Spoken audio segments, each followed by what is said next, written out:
Morning. Good morning, Frankie. So, phase 2, phase 3. How are you feeling about this right now? We were just chatting with Mel. Yeah, we were just talking about the reopening. It sounds like the government is pushing forward a couple days. They're giving us a little cookie. A couple days early, we're going to get into the next phase. But as Mel said, we've already hit the phase 3 benchmarks. Right. So, in my mind, open her up. I mean, this isn't meant to be punitive. Let's go. If we have the benchmarks for phase 3 and we know what the science is, what would the delay be? I know there are other variants floating around out there, but vaccines are working. I would love to see some friends' businesses get open right now. I'd love to see more people back to work. I would love to see that vibrancy happen. And why do we set these benchmarks, but then we don't really, if we say this is what the goal, and let's say that with our children, we were to say, look, if you get a 70% in science, I'm going to take you for ice cream. That's right. They get the 70% in science, and then we don't take them for ice cream. Not only that, they get 80. Yes. And then you're like, we're going to wait for the ice cream. So I really don't get it. What do you think the backstory is to this then? I can only guess that the Ford government has been burned by reopening too quickly before, I guess, was it phase 2 or wave 2? And I have a feeling they are just keeping the doors shut because, God forbid, something bad happens.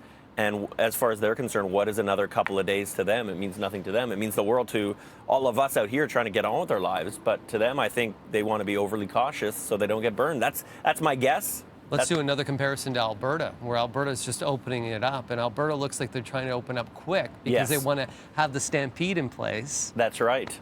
So there's two different provinces there. Well, and Alberta has been hit very hard, and they were also criticized, but they're going the opposite route. It seems like they're making the mistakes that we made the previous wave, ignoring the recommendations and opening the doors a little too quickly.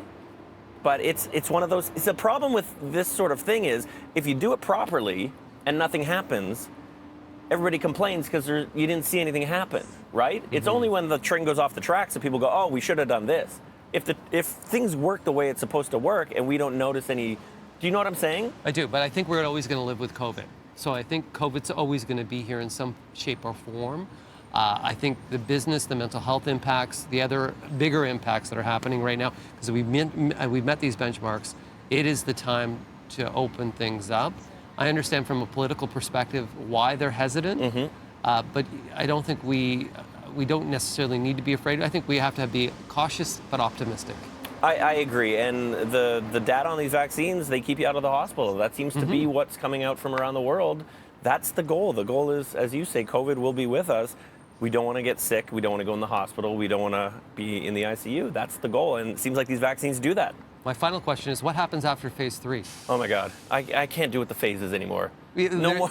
But there is, once you hit phase 3, there's nothing that they've put in place for when, like, what's next? Like, when do we really open everything up? It's 24 hours, everything. Open everything up for 24 hours a day, 7 days a week.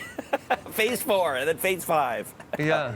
I can't with the phases. Neither can I. We still got lots more on the show for today.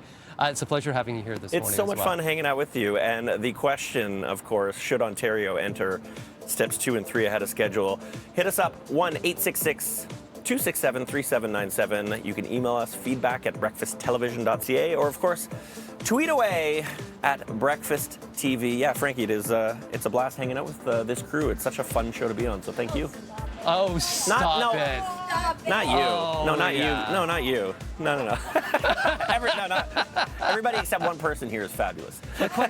I'm joking. Oh, we're going to take a break right now. Still lots more to come.